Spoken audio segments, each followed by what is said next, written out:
Atlanta, once named Terminus before the Civil War because of its rail line built to connect the American Midwest to the Deep South.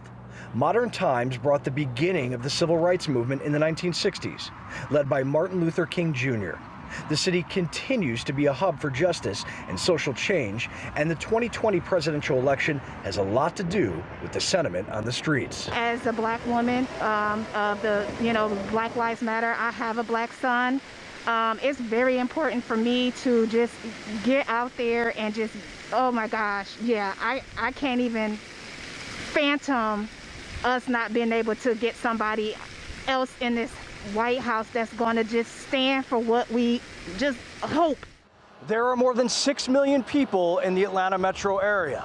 Many transferred here from overseas working at big companies, others from across the United States.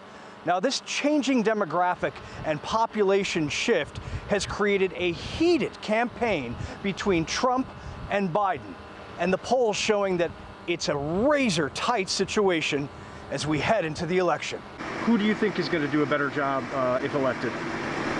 I think Trump will. And why is that? I think he is less beholden to existing establishment government, people that are already in place. And I think that he seems to be a lot more for the people, whereas Joe Biden wants bigger government. In the suburbs of Atlanta, town squares with shops and restaurants, sprawling neighborhoods and golf courses.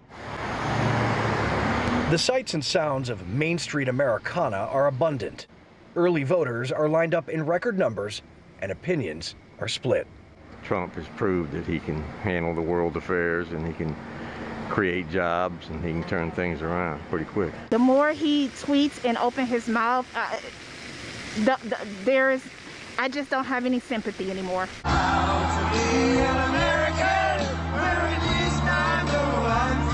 An hour drive south of Atlanta, a recent Trump rally drew thousands of people as the campaign looked to generate momentum across the state. Not far away, the town of Fort Valley in Peach County. The voters have picked the eventual presidential winner in just about every election since 1992, swinging from Barack Obama to Donald Trump in the past two races. For both campaigns, the concern is voter turnout in the rural areas and how much care there actually is. Some do and some don't. It's more or less, more the older people than the younger folks. Anthony Taylor served 4 tours in Vietnam. He's the resident handyman here and wants a change in Washington, D.C. President Trump, he's screwing up everything.